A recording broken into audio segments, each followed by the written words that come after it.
nos habla y nos hace entender cómo tenemos que hacer un itinerario para pasar del estruendo al susurro de Dios. Y me atrevería a decir que hay como 3 pasos. Primero, Dios educa nuestra forma de buscarle. En segundo lugar, Dios educa nuestra forma de escucharle. Y en tercer lugar, Dios educa nuestro amor, cómo amarle. Hay como un itinerario, ¿no? Un itinerario que va de la mirada al oído y del oído al corazón. Vamos a verlo con detenimiento. En primer lugar, Dios educa nuestra forma de buscarle.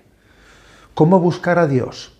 Pues haciendo un tránsito, desde lo espectacular a lo esencial, El profeta Elías sube al Horeb esperando una gran manifestación de Dios. Y sí, llegan acontecimientos impresionantes, un huracán que despedaza las rocas, un terremoto, un fuego. Sin embargo, el texto repite una y otra vez. El Señor no estaba allí, no estaba en ese huracán, no estaba en ese terremoto, no estaba en ese fuego violento. El Señor no estaba allí. Dios quiere enseñarle a Elías una gran lección. Lo espectacular y lo esencial no siempre coinciden. Y Dios está haciendo un tránsito de lo espectacular a lo esencial. Nosotros tendemos a identificar la presencia de Dios con aquello que impresiona, emociona, rompe moldes, ¿no?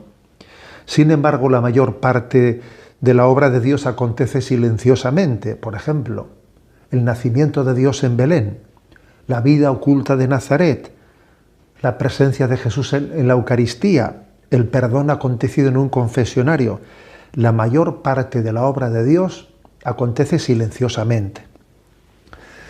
Entonces, el paso del estruendo, del huracán o del terremoto a la brisa silenciosa simboliza el paso de un acontecimiento exterior a uno mucho más profundo, ¿no?, que acontece en el seno del alma. Hay una regla de oro para el discernimiento. Cuanto más madura es un alma, menos necesita de signos extraordinarios, porque aprende a descubrir a Dios, su presencia, en lo sencillo, cotidiano, en lo aparentemente insignificante. Eso es un signo de madurez del alma. Segundo paso, hemos dicho en primer lugar, Dios educa nuestra forma de buscarle. En segundo lugar, Dios nos educa en la forma de escucharle. Y aquí hay que subrayar la importancia del silencio interior, que no es el vacío de la nueva era. Ojo, la nueva era imita la espiritualidad católica, pero la vacía de contenido.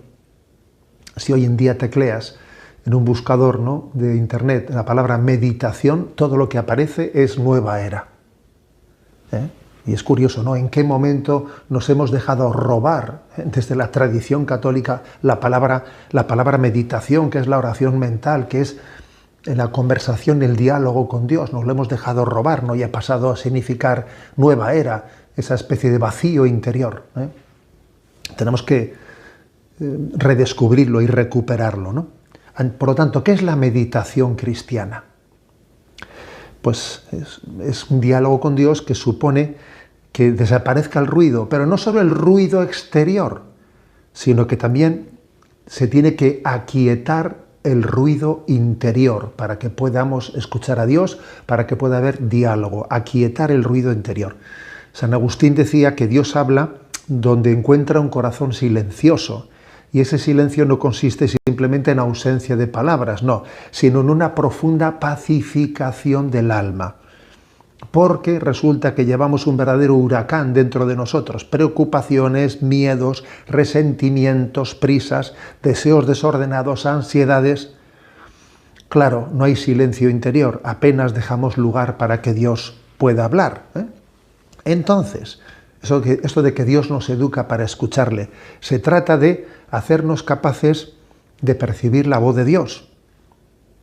Si me permitís un ejemplo, igual que una radio necesita estar bien sintonizada para captar la emisión y que no se escuchen ruidos, también el corazón necesita ser purificado para reconocer esa presencia delicada de Dios. Hay que purificarse para sintonizar bien y escuchar a Dios.